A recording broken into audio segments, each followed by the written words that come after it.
now that we have your attention, right? Music always gets things hyped up. Thank you very much for being here, and welcome to WIBW TV. For those who've never been in the station, I don't know if they're going to let you wander at all after to look through the magic window or not and see where things happen. But I'm Melissa Bruner. Of course, I do 13 News at 5, 6, and 10, and I think I've interviewed probably a good half of this room at some point or the other. So thankful that we could have all of you here today, and you can hear a little bit about TV because we think we're pretty cool. But Brian Allers is going to tell you a little bit more substantiation than just taking my word for it. And part of, gosh, can you believe that next month will mark 21 years that I've been at WIBW TV. Yeah, I was like 5 when I started. You can all say that. That'd be great. And part of the reason that makes it fun is because television is so visual, and the way that we get to tell stories really brings you into them and brings you into the community, and especially the positive stories. I'm looking at Nikki, who's hiding in the back of the room, because just yesterday, I mean, I can tell you about the great experience I had at Easter Seals Capper Foundation yesterday, capturing Caitlin's story and seeing how this little girl who used to take 2 minutes to walk essentially the length of this room can now like run it in 30 seconds using her walker.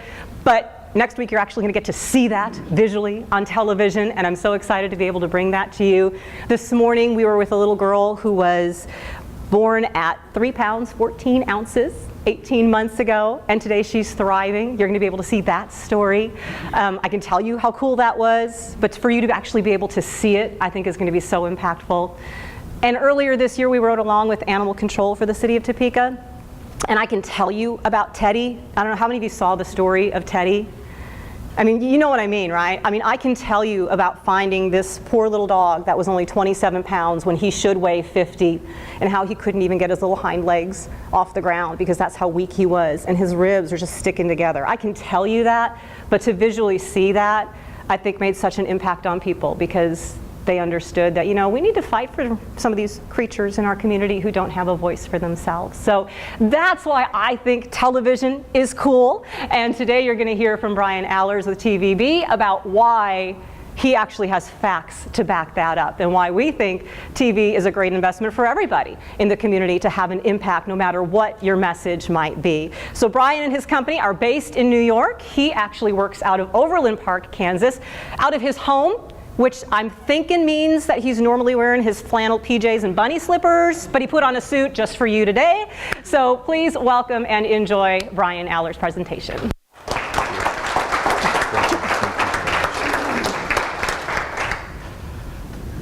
Just took off the PJs and threw the suit on, so right on cue. Nice job. Good afternoon, everyone. My name is Brian Allers, and I'm with TVB. And I'm really excited to be with everyone today. This is fantastic. We've got a full room. We have lots of really good information that we're going to be sharing with you here this afternoon.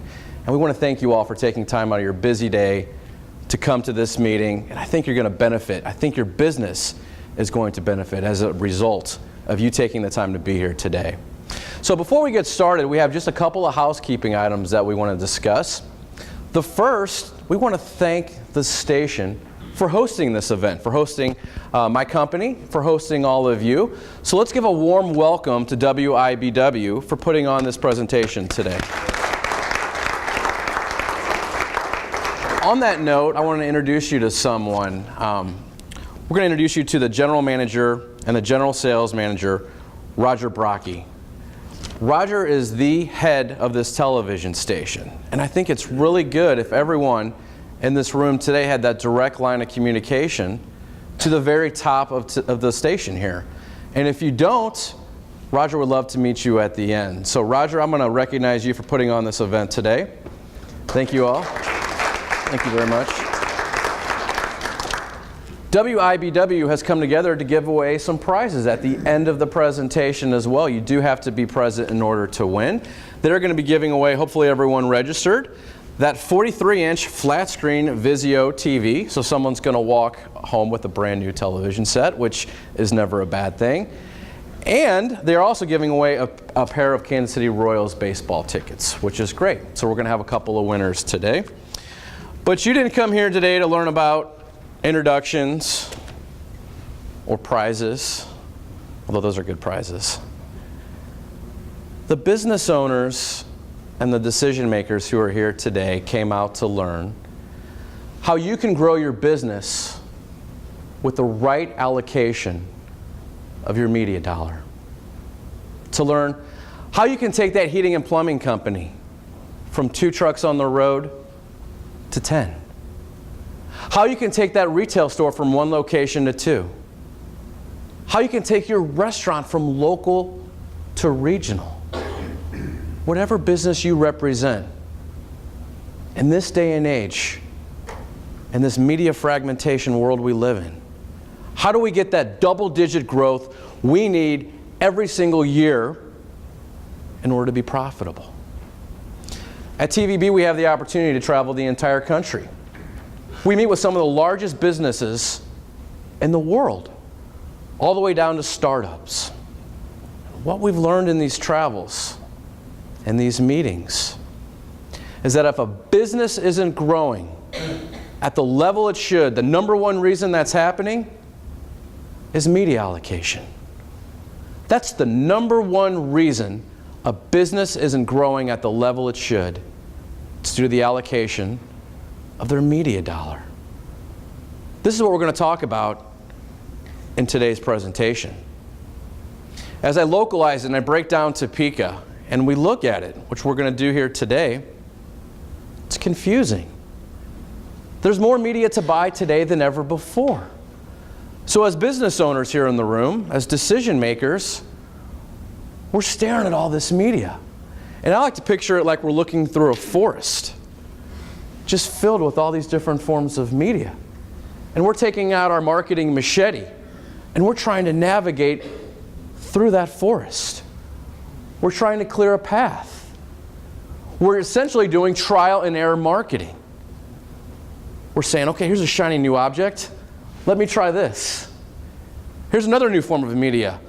Let me be the first to see if I can make it work for my company, for my business.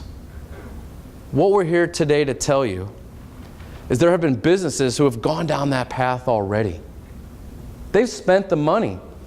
Large businesses, national businesses, established businesses right here in Topeka who have gone down that path. They've done the trial and error marketing for us. So those of us in the room today don't have to. This is the story we're going to share with you today. I'm going to show you a lot of different research, a lot of science. Whether you believe it or not, it doesn't matter. You can always follow the money trail. And that's what we're going to show you today. We're going to show you how these businesses became startups, or started out as startups, and turned into giants in their respective fields. And we're going to back this all up with third-party research. Well, we're going to show you all how consumers are influenced by all these different forms of media that are out there. Now, couple that with a very simple marketing philosophy that I'm going to share with each of you in just a moment. Hopefully, everyone walks out of here today with a blueprint on the best way to allocate your media dollar in order to grow your business. All right, we want to make sure everyone here knows that this day is for you. It's not for WIBW. It's not for TVB. It's for the business owners in this room. We want you to get the most out of today as you possibly can. At the end of the presentation, please come up, talk to me. Just introduce you to the head of the station, Roger. Speak with Roger. Talk to the account executive who invited you to the presentation this afternoon. We're all here to help you. That's what today is all about. It's an education. So let's get started. We live in a real-time world. This is the world we live in today as advertisers, as media, as consumers. And we've all evolved to fit this real-time world. Media has evolved to fit this real-time world. You know, as you look at this media, you got to realize, and some of these forms of media consumers are now spending more time with, and some of this media consumers are now spending less time with. For the advertisers in this room, for the decision makers, it's helpful to your business if you knew what the most recent trends look like. If you knew where consumers are now spending the most time, that would be of benefit to the business you represent. But what would be even more helpful, this last line, if we all understood what media influences the consumer the most. Once we start to understand how this all works, where the consumer is now spending the most time, and where they're not spending as much time as they used to, and what form of media influences them to buy products and to buy services, then we start to fill in that puzzle, that media landscape puzzle. Those dots start to get connected. It all works together. We're going to make sense of this for you this afternoon. But here's where it gets tricky. All media works. I don't know how many of you expected me to stand up here and say that today, but it's true. You could take out your marketing bat and swing it at any form of media listed on the screen. Go ahead and pick one, and I promise you it will work, because they all work, but they don't work the same way. Consumers don't take in this media at the same level. We don't have the ability as advertisers to influence the consumers at the same level. This is what we're going to talk about today. This is what we're going to break down locally right here in Topeka. This leads us to our marketing strategy, our media allocation strategy that we want to share with you next. I don't know if you ever wondered, but as you're looking at all this media that's here to buy, how do you know what percentage to give to radio, to newspaper, to television, to digital, to search, to social? There's all these different forms of media to choose. How do we know what to buy and what percentage of our marketing dollars to give? Well, we've studied these advertisers. We've looked at their growth rates. We've learned how they've become giants. And after talking with them and learning how they allocate their media dollar the way they do, we formulated the strategy that I'm about to share with you. This is an important strategy. Moving forward, we want this to be your strategy. Every single piece of media you buy moving forward, we want to refer you back to this marketing philosophy. Here's how it works.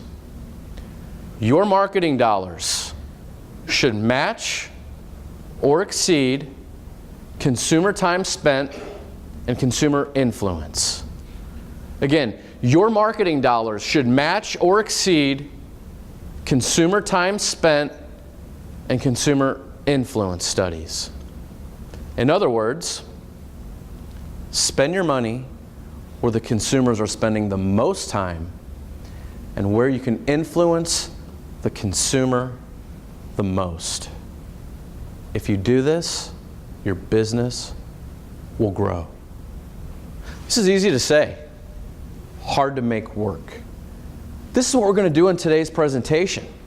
We're going to put this strategy to work and relate it to the local media right here in Topeka. So as we break down this marketing philosophy, the first part of it is time spent. This is the most up-to-date information there is in terms of daily time spent that I'm about to show you. This is from GfK. They did this study last spring. It was released last fall. They're looking at adults 18 plus, where are we spending the most time right now? And here it is. Television, by far and away, is number one in terms of time spent. 4 hours and 54 minutes every single day is still being spent with television. Number two is the smartphone. That comes in at 1 hour 15 minutes every single day. This is real important that they're number one and number two. As the presentation goes on, you're going to see why that is. Third is radio. It's followed by email, social media, tablet, search. Pick out the media you're buying or that you have interest in, and you can see where this is falling. By the way, the account executive who invited you to today's presentation are going to have every single slide that you see today. So if you have any questions about it afterwards, by all means, come see us, and they'll be happy to share the research with you. Television, as I look at this chart, is so powerful, you could add up radio all the way down to number 14 on the list, last on the list, which is cable news channel websites. Add them all up, and it still doesn't equal the power of how much time is still being spent with television. There's another way to look at it. You can take all the time spent on the computer, smartphone, tablet, add them all up, and it still doesn't equal how much time we are spending with television. So when we look at daily time spent, the first part of our marketing philosophy, our strategy, to spend our money where consumers are spending the most time, television clearly is number one. Again, digital is number two. Digital is a huge world. If you add up all the digital pieces, it adds up to number two behind television. That's going to be important again as we go through the presentation. The next part of our strategy, of our philosophy, is what media is most influential to the consumers, because they're different. We make them work together. We bring them together. But you have to have the ability to influence the consumer. So what we want to do next is show you how we break down influence. And to do that, we first show you the purchase funnel. I'm sure everyone in this room has probably seen this at one point in their lives. There are 6 stages we all go through before we purchase a product or service. Not only are you business owners, you're also consumers. And these are the 6 steps we go through before we purchase a product or a service. Think of the media you're buying right now. It's imperative that we reach them at each and every step. I'm going to break it down for you in a moment. But ask yourself, is the media I'm buying right now, as I take you through this, reaching the consumer at each and every step? Remember, all media works, but they don't work the same way. And with this chart, we're going to break this down so you can see what we're talking about. The very top of the funnel is the most important stage that we go through, the most important stage for your business. It's the awareness stage. Why is the awareness stage the most important? Because only with the awareness stage do we have the ability to reach the consumer early, before they've made up their mind that they need our product or our service. Quick example, automotive industry. Average vehicle on the road right now, 11 and a half years old. Think about that for a moment. The next time that 11 and a half year old vehicle breaks down, when we go to get it serviced and we see what it's going to cost, guess what? It's probably time for a new car, or a pre-owned, or a lease. Car companies are smart. They have more data than anybody. They know they've got to get you early. They have to be in our psyche before we need them, because they don't want to just sell you another Honda or a Toyota or a Ford. They want you to buy from their dealership, from their place of business. So they want us thinking before that 11-and-a-half-year-old vehicle even breaks down about their dealership, about where, when this happens, where I'm going to go. What's my next vehicle going to be? Pick the category you represent. Maybe you own an HVAC company. Same with the AC unit. Average lifespan, 15, 20 years. If you live in a home like I do, where you're right there and you know it's about to break down, all of a sudden I'm noticing every single AC commercial that I see. It's amazing how it works. And then next up, this is where we start to lead, and influence starts to come into the picture. We're creating interest, consideration. And then finally, we're driving people to our website. In the old days, take that car dealership for an example. You used to run an ad. People would go to your dealership. Now what do? They go to our website. That's why it's important to have a mobile strategy, which again, we'll talk about in a little bit. And then finally, we get to the very bottom of the funnel. This is making a purchase. So to show you how this works, this is point of sale advertising. At the bottom of the funnel is Yellow Pages. Or what has Yellow Pages been replaced by? Google, Yahoo, Bing, search in particular. Pick your favorite search engine. We all know this. Yet every single market I go to, and I travel all 210 across the entire country, guess what I see in every single market I go to? Yellow Pages still. They're still there. It's amazing. So let's do this. This is a pretty good sized room. Let's do our own in-house research. This is all nice, but sometimes it's nice to do our own research. I want to show you how this works with media evolution. If you would for me, please, raise your hand if in the last 30 days you've gone to wherever you keep your yellow pages, the yellow book, taken it out of your closet, desk drawer, wherever you keep it. You've actually opened it up. You've looked up a business. Last 30 days, raise your hand. 1, 2. Keep your hands raised, please. 1, 2. Okay, thank you. 2. Now do this. Raise your hand if in the last 7 days, the last week, you've taken out your smartphone, you've opened it up, or you've gone to your favorite search app, and you've looked up a business. Last 7 days, raise your hand. It's everyone in the room but 2 people. Thank you very much. We don't do this exercise to pick on a particular form of media. We do this so we all have an idea of the evolution of one form of media to the next. We all know that customer has moved on from the yellow pages to search.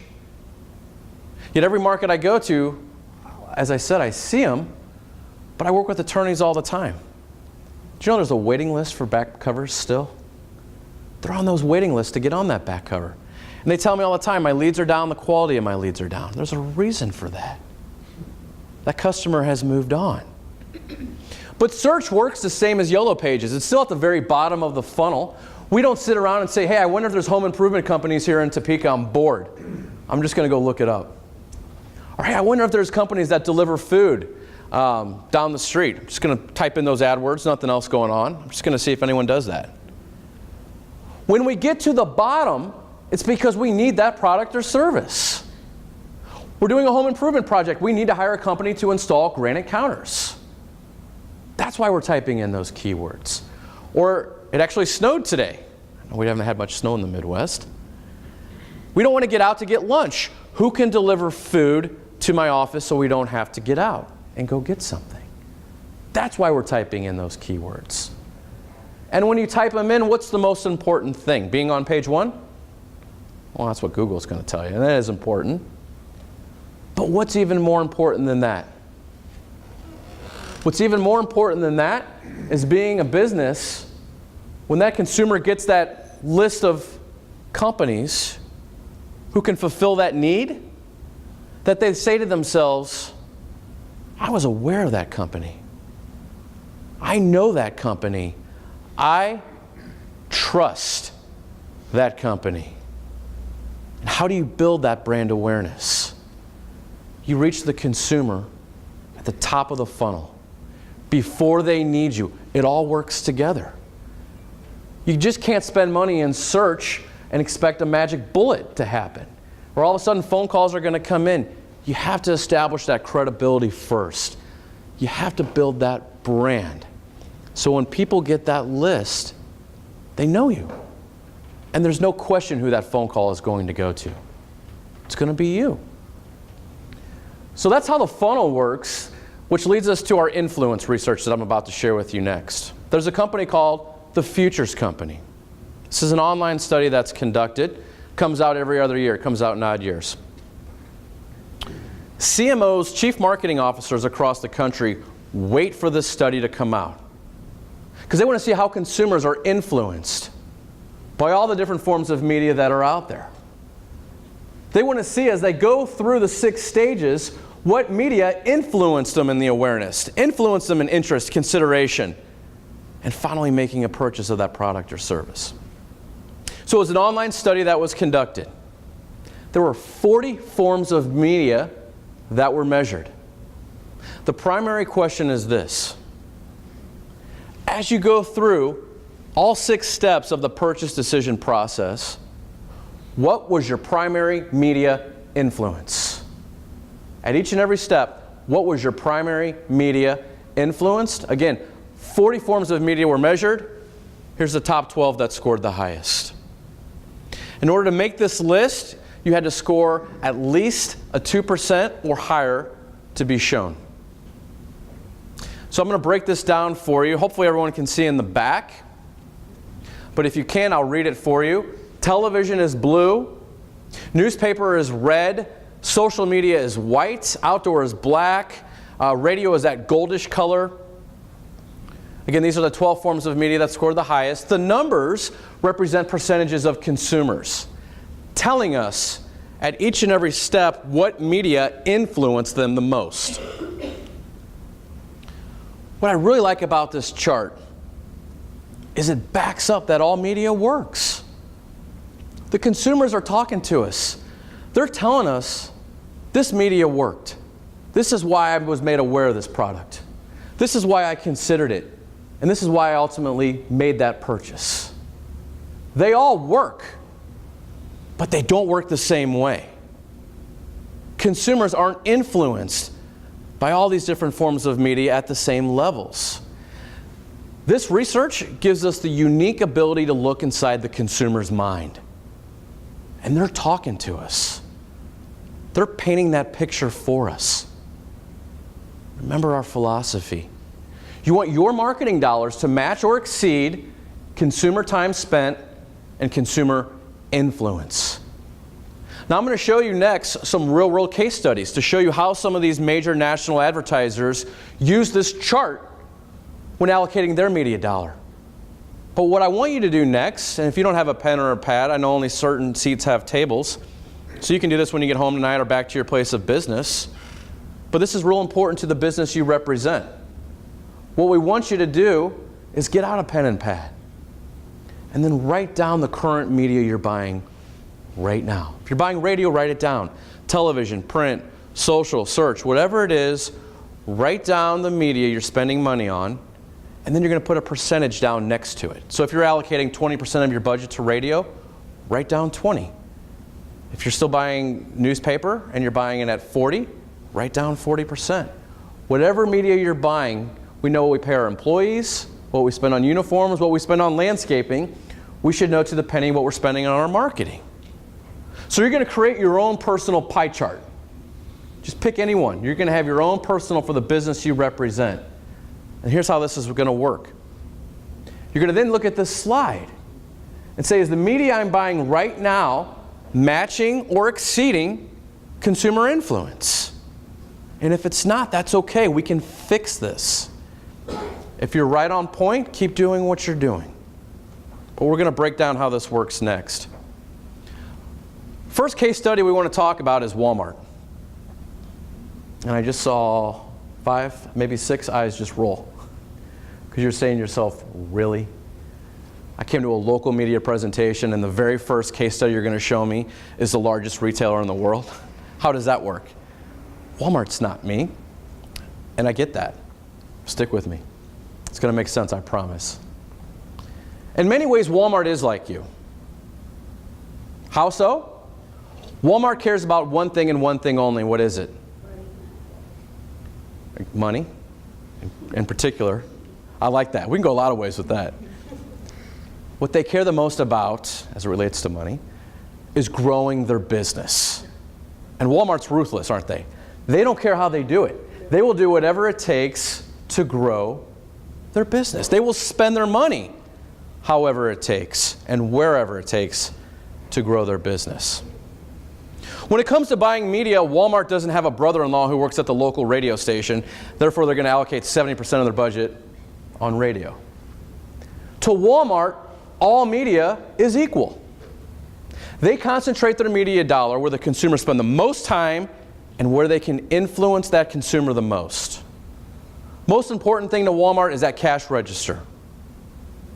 So this is from Kantar Media. With Kantar Media, we have the ability to pull any advertiser across the country. We can show you not only what they're spending, but where they're spending their money. So we have those media allocations that we've been talking about. So here's Walmart. This is a full year, January through December 2016 study. Walmart allocates 81% of their media dollar to television. 2% goes to newspaper, 6% magazine, and 10% goes to digital. Here's what's interesting. Here's what you're going to do with your media pie chart that you're going to create when you get back to your office. And here's how Walmart does it. Walmart actually over-indexes, you can see we shaded out in the background, the Futures Company Influence Study. They over-index what consumers are telling us in terms of what media influences us. If Walmart thought buying billboards would grow their business, what would Walmart do? They'd buy billboards. They would buy every open billboard across every major intersection in the United States, wouldn't they? You couldn't go on a 2-hour road trip without seeing 50 of them. If radio worked for Walmart, what would Walmart do? Saturate the airwaves. There's 210 markets. They'd buy 35 radio stations deep. Every market. You couldn't get in your car without turning on that car radio and hearing a Walmart commercial. Direct mail works. Every time you go to that mailbox, guess what's in there? A piece of mail from Walmart. But they don't. Walmart concentrates their media dollar where we spend the most time and where they can influence us. But what people forget about Walmart, and another reason we like to show it, is they didn't start out as Walmart. They started out one store location. It's called Walton's 5 and Dime. This is now a museum, by the way. If you ever catch yourself in Bentonville, Arkansas and you're bored, you can tour this. It's open to the public. You can see their modest beginnings, right? And you can see how Walmart and Sam Walton found that sweet spot on their marketing bat early. Continued to swing it over and over and over again. And what did he do? He turned Walmart into the largest retailer in the world. Who's the largest search engine in the world? Yell it out. Google. You don't even have to think, do you? It just comes right out. Who did it used to be? Yahoo. 5 years ago, you couldn't go anywhere without hearing that cowboy sing that jingle. Who can do it? Who? Go ahead. Was that you right here? I don't want to put you on the spot. Everyone heard it. It was that cowboy doing that Yahoo jingle. Everywhere we went, we heard that. Yahoo just sold for a fraction of what they were worth 5 years ago. So Google's the largest search engine now. We all know it. We don't even have to think about it. It just comes out. I say search, you say Google. That's the way it works. But how did Google get to be the biggest search engine in the world? How did they become synonymous where we don't even think about it? It just comes out. This is Google's full year media spend. Google allocates 70.4% of their budget to television. They're buying other things as well. 3% goes to outdoor, 11% goes to internet display advertising, and 9.4% goes to online video. So they're spending their money where consumers are spending the most time and where they can influence them the most. Again, there's the Futures Company influence slides. They over-index what consumers are telling them in terms of how we're all influenced. Google gets it. We can show you an entire category. Here's the automotive category. Top 14 auto manufacturers in the world. Don't be concerned about their dollars to television. Go to the far right. These are their allocations to television. Just like Walmart, just like Google, they're concerned about one thing and one thing only. What is it? Well, in their case, it's moving metal. They don't care how they do it. They just want cars off lots. And this is how they see to do it. So here in Topeka, you have lots of different forms of media to choose from. You all know this. Many of you have probably bought a lot of them. So what we're going to do next is, we don't have time to break down everything, but we're going to show you some of these that you see listed on the screen. Well, we're going to show you the pros and the cons of how to use these different forms of media to grow your business. As I take you through them, ask yourself, are consumers spending more time or less time with this media? And how could I use this media to influence consumers the most? So the first form of media we want to break down is cable. We're going to spend more time talking about cable than the other forms of media because it looks very similar to broadcast. As I showed you at the beginning of the presentation, on time spent, number one, television. And I showed you on influence, number one, is television. But there's two types of TV you can buy. There's broadcast and there's cable. And they're not created equal. So we want to make sure everyone here has a firm understanding of the difference between broadcast and cable. So cable, in terms of pros, most effective use, they're going to talk about their zoning that they can sometimes do. They'll talk about tonnage, what they sometimes call frequency. If you're hearing that word frequency from a cable rep, talk to me at the end of the presentation, and I'll tell you exactly how frequency really works. Some limitations are very low reach. It's fragmented. We have 400 channels, yet the average American only watches 14. Very small market penetration. In fact, I'm a visual person. I know many of you are probably too. So I thought it'd be easier if I showed you the Topeka. This is the entire Topeka viewing area. This is the pie chart of how people receive their channels. This is according to Nielsen. The most recent book from February of 2017 was released about a month ago. This pie chart represents 100% of the homes in the Topeka and its surrounding areas. So the entire viewing area is what this pie chart represents. The percentages are not what people are watching. I'm going to show you that story here next. The percentages represent percentages of households in terms of how they're receiving, how they're hardwired into these different cable systems. If you have any questions at the end of cable, because there's a lot to this at the end, please come up and talk to me.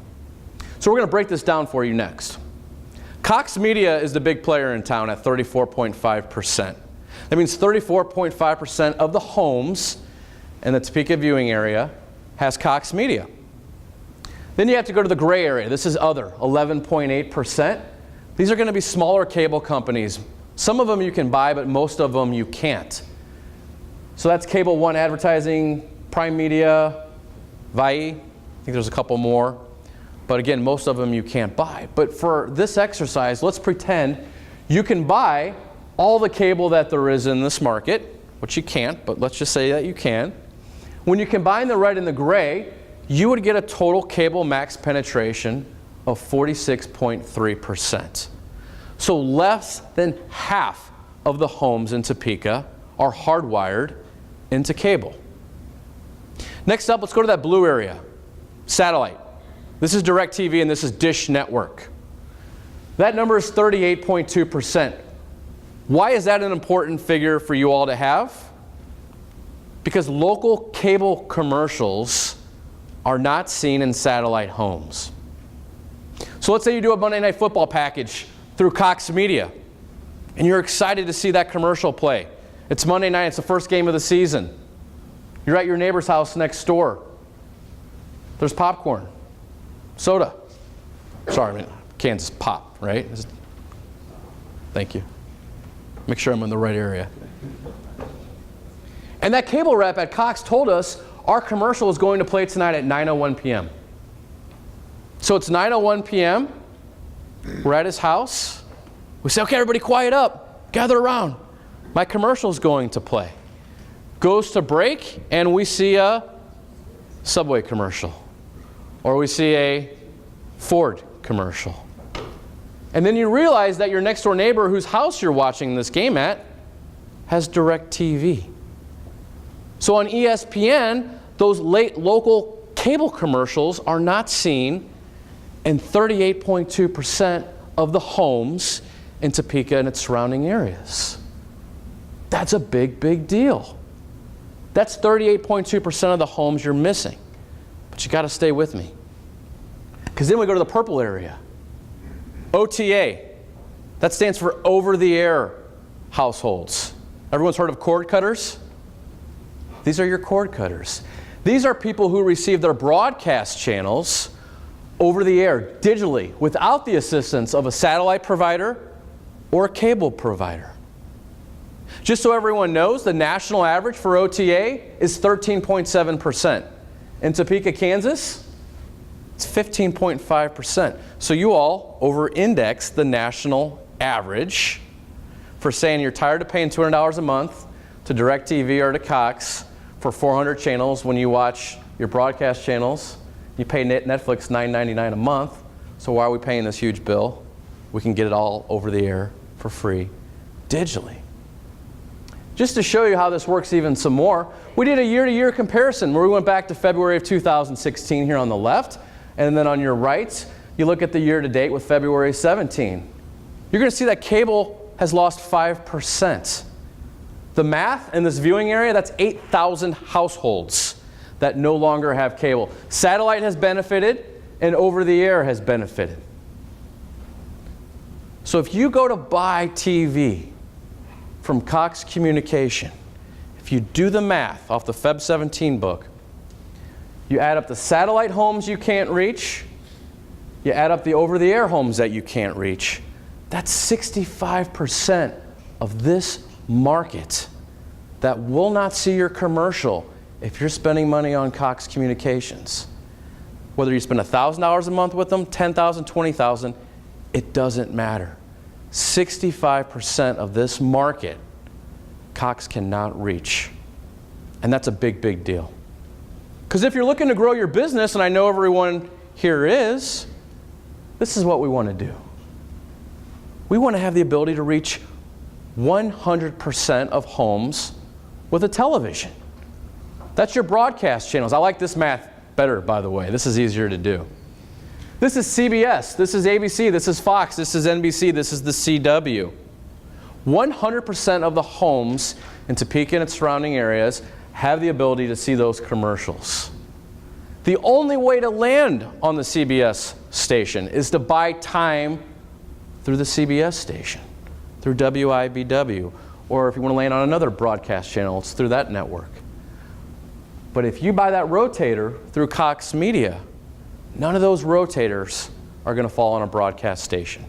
Just want to make sure everyone is 100% clear with that. But then it comes down to, what are people actually watching? Now that we all know how people receive their channels, which is important, what really matters is what are people actually watching? So here's what we did for Topeka. We went to Nielsen. We took the most recent book, February 2017, most common buying demo, adults 25-54. We had Nielsen rank the top 100 shows in Topeka. We wanted to see out of the top 100 shows, how many of them are broadcast shows and how many are on cable. Here's what we found for your market. Go to the second column. 92 of the top 100 shows in Topeka and its surrounding areas air on broadcast. Cable, third column, have 8. Cable had 0 in the top 25, 0 in the top 50. All of those are airing between numbers 51 and 100. Want to see what those cable shows are? If you're curious like me, here they are. Hopefully everyone saw The Hobbit, Battle of Five Armies, Detroit Steel. There was a Russia's Toughest Prisons on there. I don't know if recent headlines made that one pop. I'm not sure. Hopefully you all saw it. The other 92 shows of what people are actually watching air on broadcast. It's their news, their prime, their sports, their fringe. This is what people are actually watching. So if you spend your money and you're on television, where the consumers spend the most time and where you can influence them the most, broadcast is clearly where we're spending the most time. Next form of media we want to break down is newspaper. Are people spending more or less time with the newspaper? Yes. That was an easy one. What's the newspaper been replaced by? Internet. We all know this. Many newspapers across the country are down to 3 days a week. Some of them have gone to online only. But the newspaper can still work. How does a newspaper work best? Price an item. If you're a grocery store, if you're a retail store that's having a big sale and you've got a lot of items you want to list out, the paper is a great way to do that. If you're a business that relies on couponing, I think Wednesdays, probably in this market as well, is the big coupon day. Yes, thank you. If you're a business that relies on couponing, the paper here can work for you. But some limitations are declining circulation. 2 major papers are part of the designated market area, the DMA. That's the Topeka Capital Journal, which you all know. That penetration daily is down to 12.7%. The Manhattan Mercury is down to 3.8%. We'll break this down on the next slide. There's no frequency. As you all said, it's been replaced by the internet. But most importantly, it's very hard to build a brand through the paper. You just can't create that emotion. Think of that purchase funnel we looked at. To build that awareness at the top, really difficult to do with print. Here's your paper, by the way. This is from the ABC, the Audit Bureau of Circulation. The ABC is to the newspaper what Nielsen is to TV. We can show you any major daily newspaper across the country. And we always like to go back to 1997 to show you that 20-year history. This is back when Al Gore had just invented the internet. It was really pumping at the time. And so you can see what those numbers look like in 97. And then fast forward 20 years, what that decline has looked like, all the way down to 12.7% with the Topeka Capital Journal and the Manhattan Mercury, all the way down to 3.8%. This is not our 401k, where hopefully we're going to see some spikes. I think we all know where this is heading, but I think it's important that we all see these real numbers. When this is the number of households you have the ability to reach, it's a small, small number. And it's just important that we all know and recognize that. But let's go to the science. Let's go to the research. This is from the Futures Company, again, on influence.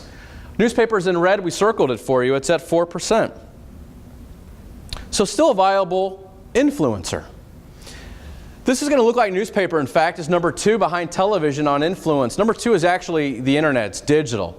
Digital is a huge world. We don't write a check to the internet, so they had to break it out by all the different pieces. And if you add up all the digital components on influence, digital would be number 2 behind television. So something to keep in mind. But again, if you're a business and you're saying, you know what, I'm spending money in the Topeka Capital Journal right now, and I'm getting customers. Are you telling me to get out? No. Absolutely not. Stay in.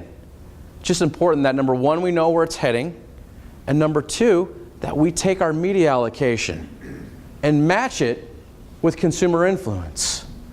So if you're spending 50% of your budget to newspaper and you're getting customers, stay in. But instead of running that full-page ad or that half-page ad, it's time to start shrinking it. You want to match your allocation, your dollars spent on newspaper, to that influence study. So single digits, 4 to 9%, maybe 10% tops, is what you should be spending on the newspaper, only if you're still getting customers there. If you're not, I would get out entirely. Next up is radio. Are people spending more or less time with radio? Less. Sometimes we hear more, sometimes we hear less. Radio is a confusing one, because radio has evolved so much, hasn't it? Remember back in the day when we were kids growing up, and not every single baseball season we'll use a baseball analogy, 100% of the games are now on television. But back in the day, they weren't. So if you wanted to follow the Royals, or whatever your team was growing up as a kid where you grew up, how did you follow them? You had to listen to the radio. So I know I have fond memories growing up as a kid listening to baseball on the radio. But radio has evolved. So it's about 7th inning stretch time. Time for another survey. Let's do this. If in any of the vehicles you drive, you have satellite radio, raise your hand. And keep them raised for me, please. Have it, or you actually use it? You have the ability to use it. Raise your hand. Now, keep your hands raised, please.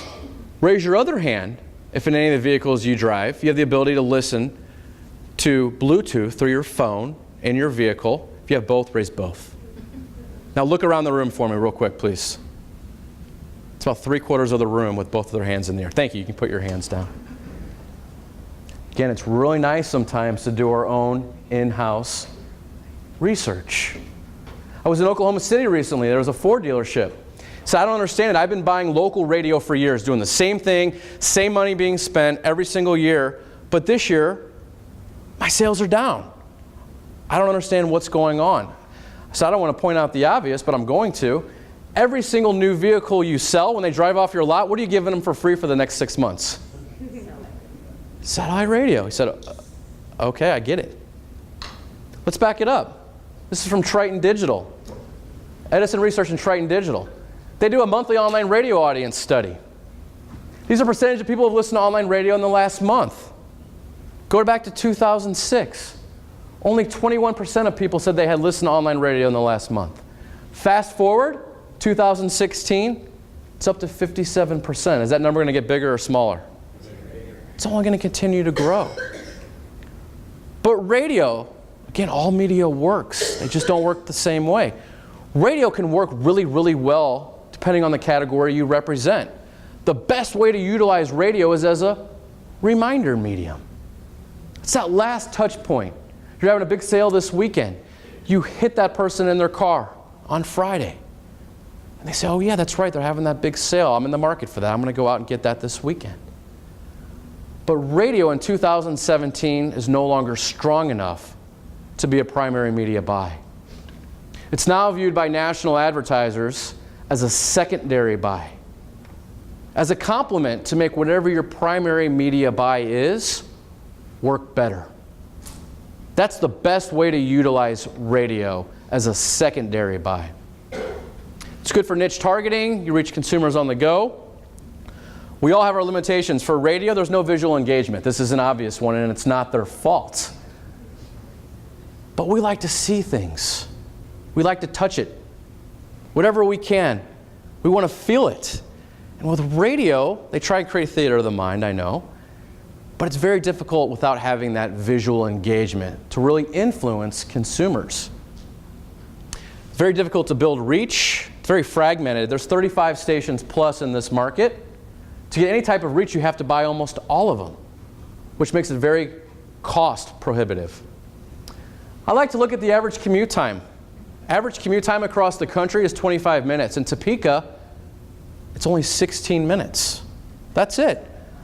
So we're just not spending a lot of time in our vehicles in Topeka.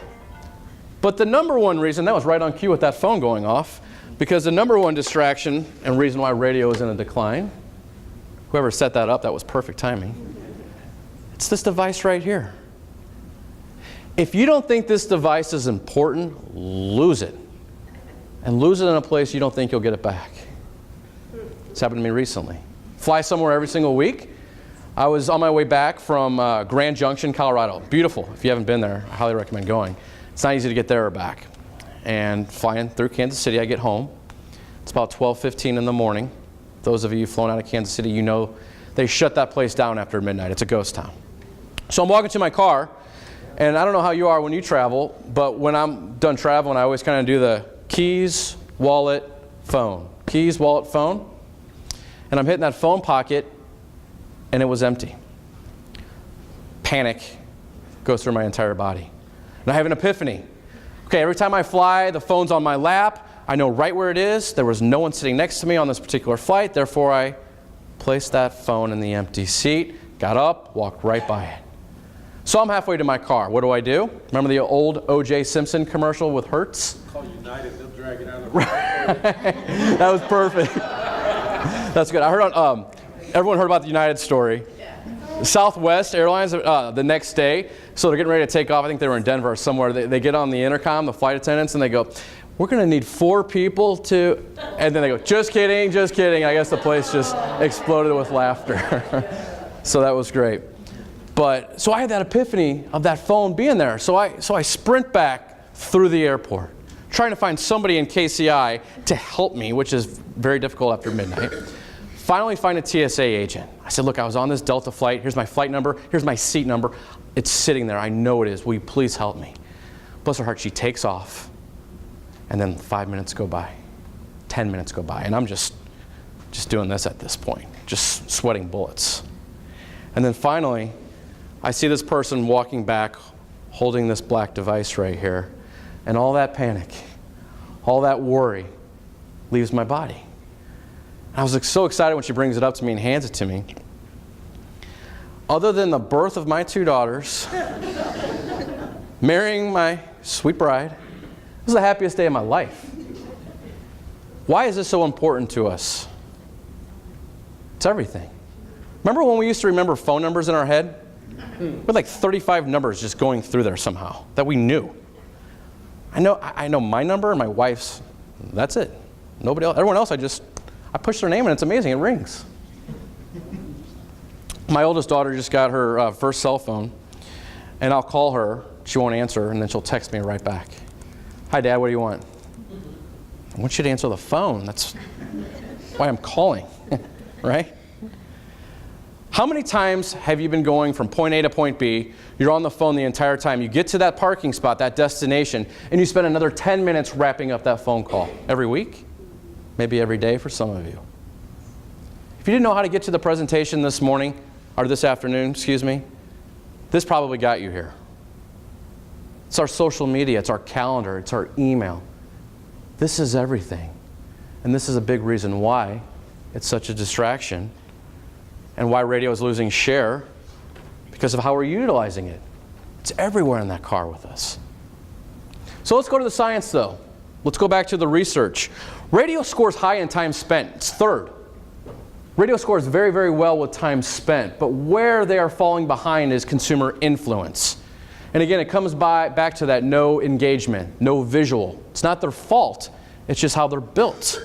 That's why consumers are telling us they are not influenced by the radio. Am I saying get out? No. If you're getting customers, stay in. But it's probably time to do some serious cost shifting, where you're taking that allocation and you're matching it. With radio, you can go a little higher, 10%, 11, 12% tops. But if you're spending 30, 40, 50, 60% of your budget in radio, this is what consumers are telling us in terms of how they're influenced. They just don't see it as an influencer. Next up is social media. People usually sit up when we talk about social media because as business owners and as decision makers, we're all trying to still figure out how to use it. It's been out for a while now, but it's still very, very confusing, isn't it? So what we do is we always say, let's look at how the biggest of the big spend their money. What works for them? So when social media got really, really hot, what did Ford do? Taco Bell, all these major companies, what did they do? They threw millions and millions and millions of dollars, like throwing it up against a wall to see what would stick. And what did they almost all do simultaneously? Pull those dollars back. Why? What did they learn? Now, they all still spend money there. But why did they pull those allocations back to the level that they did? This is what they learned about social media. That the number one way to utilize it is public relations. It's the best way to get out your PR message, to connect with consumers, your current customers. You should absolutely, every person in this room should have a company Facebook page. You should be on LinkedIn, Twitter. It's a great way to connect with current customers. It's not a great way to get new customers. Why? Why is that? We're going to break that down next. First off, it's not a branding medium. People don't see it that way. It's not an influencer. When you read the newspaper and you open up, what are you going to see? And what do you know you're going to see? Ads. When you turn on the radio, you know what you're going to hear. Commercials. When you turn on that television set, you know what's coming when they go to a break. Commercials. When you're in this environment, you do everything you possibly can to not accidentally click on that ad that's going to take 2 minutes to load, which in the internet world is like 2 hours. When we're in social media, we're there to connect with people. We are there not there to buy a new Lexus or a Ford. We're there to connect. It's just a different mindset. This is the way it works. And the reason why this all is it's dominated by the heavy user. Look at this stat right here. 12% of Facebook users make up 66% of total visits. Think about that. The few make up the majority. If you have a company Facebook page, you can probably tell me right now the next time you do a status update, you know who's going to like it? You know who's going to comment on it? The few dominate the majority. But let's go to the science. Let's go back to the research. Social media circle showed up at 2%. When we first got this back, we went to the futures company because we thought, surely in this day and age, social media would score higher on influence. We said, who did you use? MySpace? What made up the social media category? And they said, no, we took the biggest of the big. It's Facebook, it's Twitter, it's LinkedIn, it's Snapchat, it's Pinterest. We said, well, we don't understand. There's 1 billion people on Facebook alone. Why does it show so low as an influencer? They said there's a couple reasons. They said, one, someone might go to their Facebook page 20 times a day. I won't make you raise your hand if that's you. But you're on, you're off, you're on, you're off, you're on, you're off. You're not spending enough time on it to be influenced by it. But they said second, the number one reason why it scores so low on consumer influence is trust. You might hear about a breaking news story through a tweet or a Facebook post, but do you believe it with all the stuff that's going on out there today? What do you do when you hear about it? You go to a trusted source and look it up. Say, I'm familiar with this news outlet. I trust it. Let's see if this really did happen. That's why it scores so low in terms of consumer influence. The TV station who invited you today, they use Facebook. It's a great tool. They use it to connect with all of you, to tease their stories that are going to happen at 10 o'clock tonight. It's a great way for you to put out your message in the community, who you are as a business, the good things you're doing in the Topeka community. I'm not saying don't make it part of your campaign. It should be a part of every single business in this room's campaign. It just can't be your campaign. And that's what we want to leave you with, social media. Next up is broadcast TV. Sight, sound, motion, emotion. Broadcast television has the ability to make you feel something.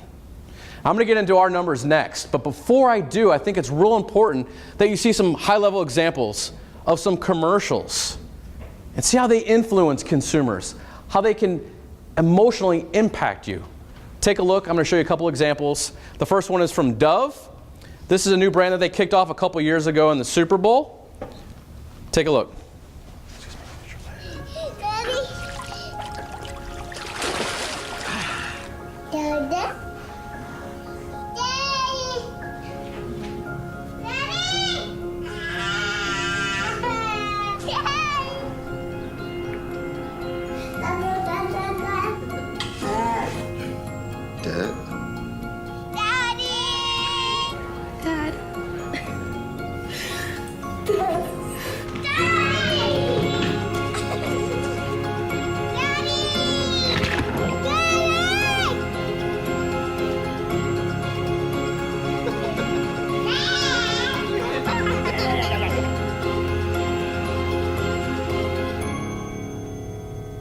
Dove Men Plus Care.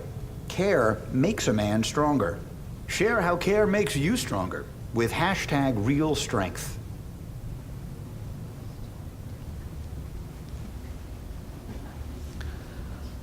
I love that commercial.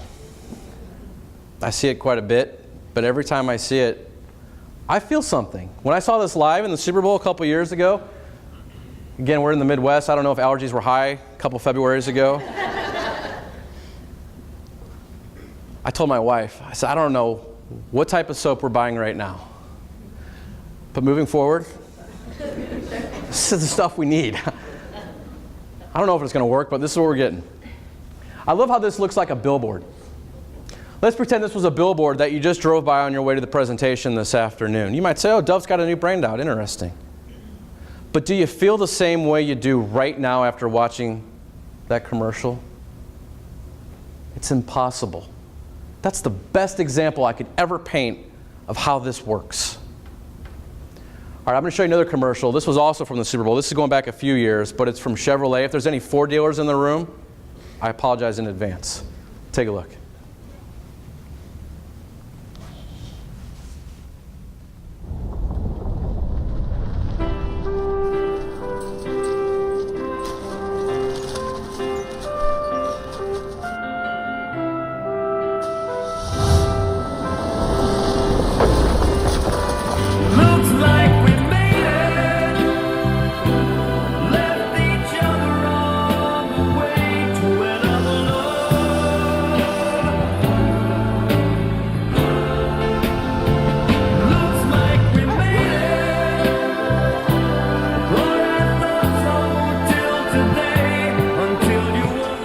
Where's Dave? Dave didn't drive the longest lasting, most dependable truck on the road. Dave drove a Ford.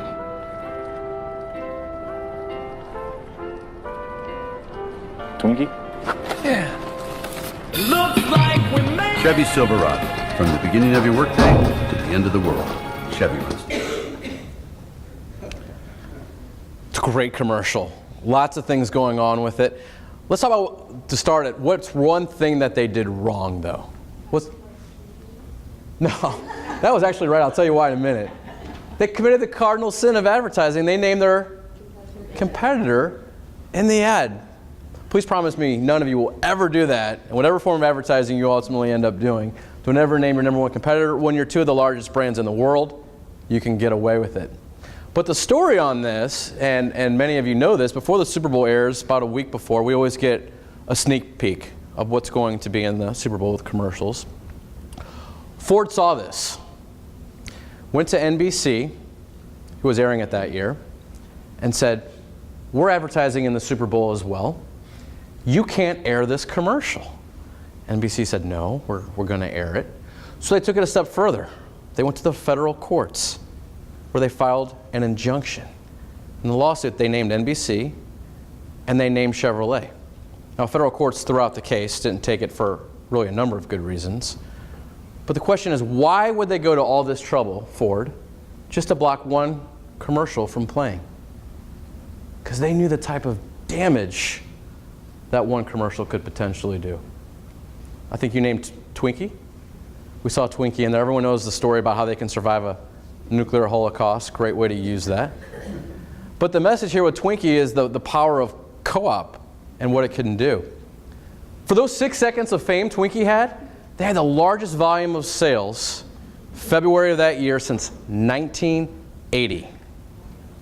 For 6 seconds. And then there's Barry Manilow singing. No, kidding. I won't make you raise your hand. So lots going on with that. I got one more to show you before we get into the numbers. It's from a grocery store in the upper Midwest called Meijer Grocers. Now they're newspaper advertisers and broadcast television advertisers. This is a Thanksgiving spot. Think of how they would use print to list out the trimmings for Thanksgiving, but how they use television to connect with us, the viewers. Here's the vegetables.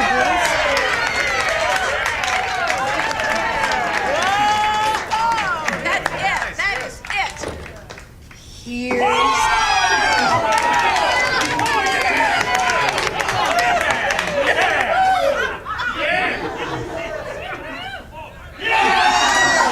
Turkey, trimmings, televisions. Everything you need for Thanksgiving.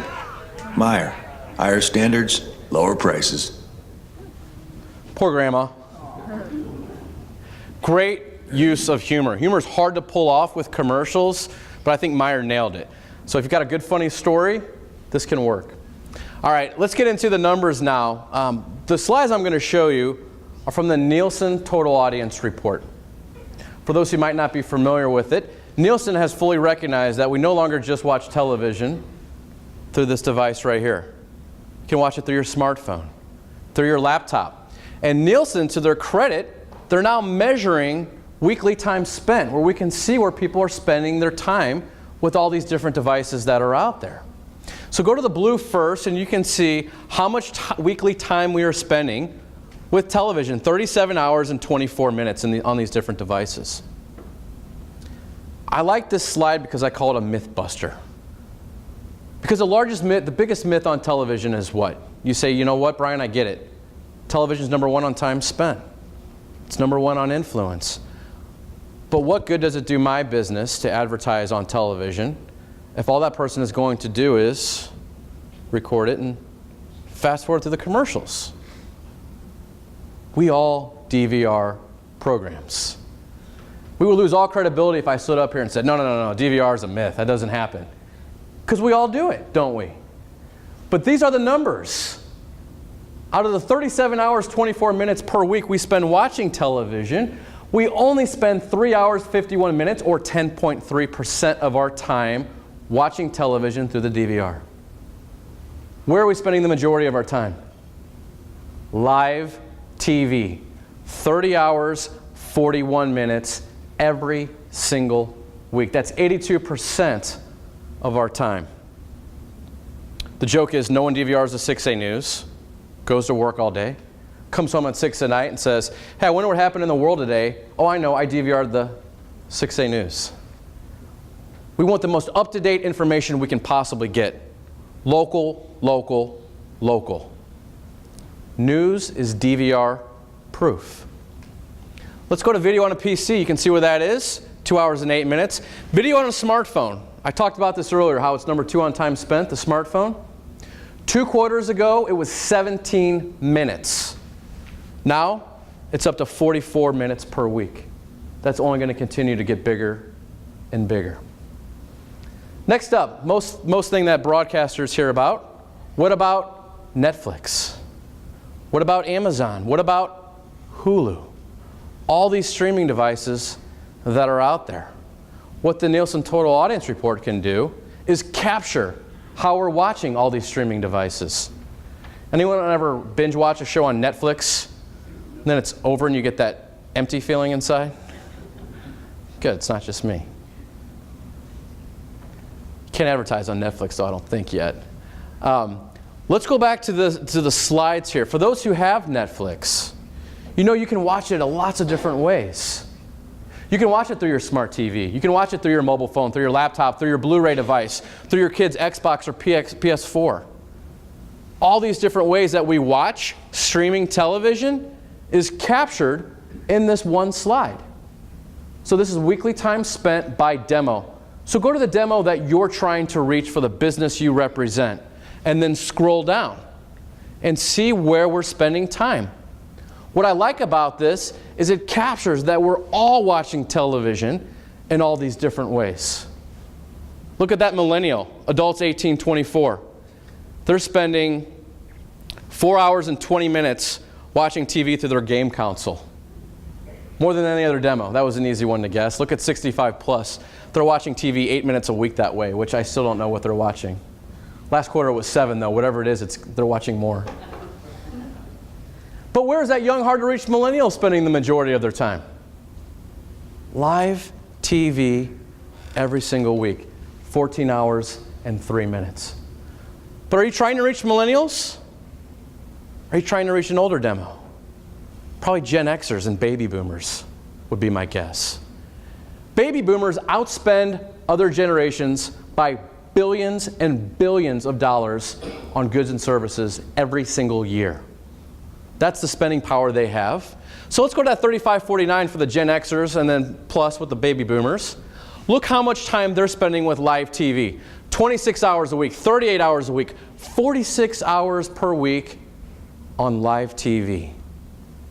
We're all watching television on different devices. We're not saying they're not. There are now more people watching TV than ever before. We're consuming it differently. But what dominates our time still is live television. Number 1 on time spent TV. Number 2 was the mobile phone. Number 1 on influence was TV. Number 2 was digital. How do you use these two powerful forms of media to work together? There's a reason they're number 1 and number 2. Television powers the internet. 25% of all Google searches come from television. Think about how you watch TV right now. What's in your hand? What's on your lap? Tablet, your mobile phone, a laptop. And when you see something you're interested in, what do? You go online. It doesn't work that way with radio and the internet, with newspaper and the internet, or whatever other media there is that you're buying. Television powers the internet. So this is a slide from TiVo. TiVo did a study on online video sales uplift. They wanted to see if they took the same video, ran it online, then ran it on TV as a standalone, and then combined it and ran it together, what type of sales uplift could they expect? Online, digital only, they got an uplift of 1.6%. Good, but definitely not great. But when they ran it on TV as a standalone, they got an uplift of 10.6%. Pretty good. But when they ran them together, online and on television, same flight, same schedule, they got an uplift of 12.4%. The most powerful 1-2 punch there is. GFK, the time spent study, they took a look and said what percentage of people, broken out by category, when exposed to a commercial on television, then went online to learn more information about that product or service. All in the 60 percentile, 58 being the lowest. This is how it works. We see something, we're engaged, we're influenced, then we go online. They work together. But the internet is a huge world. There are literally 1 billion websites that are out there. 1 billion. Think about that number for a moment. How do you know where to spend your money? If you say, okay, I'm convinced, it's time, I'm not really doing much digital, I'm going to buy some media websites right here in Topeka, where do I go? There's lots of ways to break it down. You might look at, well, what websites get the most hits, have the best, most impressions? What websites have the best CTR, click-through rates? Maybe your rep is selling it to you that way. None of that's important. I mean, it all is, but that's not the most important thing. The most important thing is, what media websites can I buy to influence the consumer the most? So these are all media websites right here you're looking at. Radio websites, newspaper, television, search. Internet's a huge world. But the Futures Company wanted to see what websites are the most influential to selling product and service. We circled it for you. It's television websites. Futures Company answer as to why. Number one reason given: trust. When people see ads on TV websites, they trust it. Internet's a huge world. A lot of it's real, a lot of it's not. But what you see on TV websites are real. And usually those ads you see on the websites, you've already been seeing them on the television set. So there's that built-in inherent trust that's already been developed. But then you say, yeah, but it's too expensive. I get it. It works. People are spending time with it. People are influenced by it. But I'm not Walmart. I'm not Google. How do I grow my business with this medium? What I'm about to show you next is the strategy, the science on how you should evaluate every piece of media you're buying right now. It's not about how much a campaign costs on radio or on television. It's about how much does it cost to reach one person. You can break down the media you're buying that simple. So the next slide I'm going to show you is called Super Bowl math. We like to use the Super Bowl because it's the most expensive commercial you can buy all year long. So here's the way it works. The national price, if you were in this year's Super Bowl at the network level, was $5 million for that one 30-second commercial. You reached 111.3 million people with it. Then it's simple division, and you're going to get a cost to reach one person. Well, if you were in the network Super Bowl this year, it cost you 4.5 cents per person. This is why the Super Bowl sells out every single year. The price tag goes up every single year, yet they never have any issues selling it out. Works the same way for your business, for the media you're buying. You should evaluate that newspaper campaign, that radio, whatever it is. Find out what you're spending. That's an easy one. You'll have that. Talk to your rep. Find out how many people you're reaching with that schedule. Do the math, and you'll get a cost to reach one person. We've done the math for you. Here are the averages I'm about to show you. Direct mail, often thought of as the cheapest form of media you can buy, when you break it down by the cost to reach one person, is the most expensive media you can buy at 36 cents per person. Followed by YP, newspaper at 10, cable at 7, radio at 3, broadcast television, 1 cent a person. The most cost-efficient medium you can buy. But then you say to yourself, okay, I don't have a commercial, and I don't have $200,000 to pay Barry Manilow to fly in from Palm Springs to Topeka and sing my jingle. What do I do? The station who invited you here today, WIBW, are professionals at creating commercials to drive people to your website first and then to your place of business. We wanted to highlight a couple of their high-level examples of the good work that they can do. Take a look. We're raising the bar in this industry. When we come into your home, we take care of it like it was our own, to ensure everything from your TV to your carpets are protected. We'll walk through the project with the customer extensively to understand their budget and any other concerns. Our estimate outlines exactly what we will do and the products we will use. Everything that is in the project to get it done right. Call American Permacoat Painting for your free estimate at 271-1441 or visit AmericanPermacoat.com today.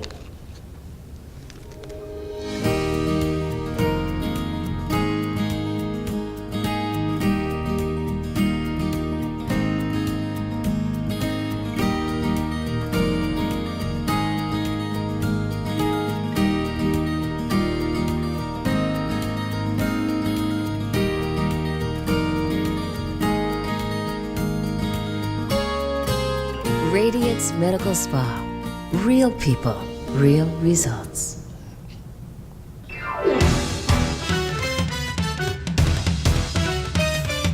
There's a place I meet my friends down at Sac and Fox, where the good time never ends. Down at Sac and Fox, wish I went there every day. Down at Sac and Fox, 'cause it's just the nicest place to play. Down at Sac and Fox, I feel like a winner every time I play. Down at Sac and Fox. Some great examples of the high quality level of production that the station does right here in-house. We're going to close this out with some success stories. You've heard me talk for a while now. I think sometimes it's nice to hear from your peers, from business owners in Topeka who are having success. Take a listen to their story. Well, there are a lot of choices. You just have to determine which one you feel like is going to really get the word out as far as it can, and we've always been satisfied with WIBW. I think that it's really kind of intimidating to think about advertising on TV because it's something a lot of us aren't super familiar with. We know how to do print, we know how to do digital, but TV is kind of a different beast. And I just want to say that if you're working with WIBW, you shouldn't be concerned because their reps are there to walk you through every step of the way. They make it super easy, and there's really no stress in the situation. They're also creative partners with me. Together with our staff, we came up with an idea of Give the Gift of Live Theater. And we put together these little short 10, 15-second videos, which actually went on to win some awards. And we produced those 2 holidays ago. We reused them last year, which saved me a ton of time. And our gift certificate sales exponentially increased both years. You get visual and audio both. You know, someone may be watching the TV but not listening, or they may be listening to the TV and not watching. You know, radio, you only listen only. Same way with print media, have to actually look at it. So television kind of gives you the best of both worlds. We're having people walk into businesses and people say, hey, I saw you on that commercial, or hey, I saw you on WIBW, and it just makes the introduction way easier than it would through traditional forms of advertising. Here at the theater, we have a very diverse offering to the community. We do lots of different kinds of shows and educational programs. We know with WIBW programming that we can select where we want to be, when we want to be seen, and really reach that target market specific for that product.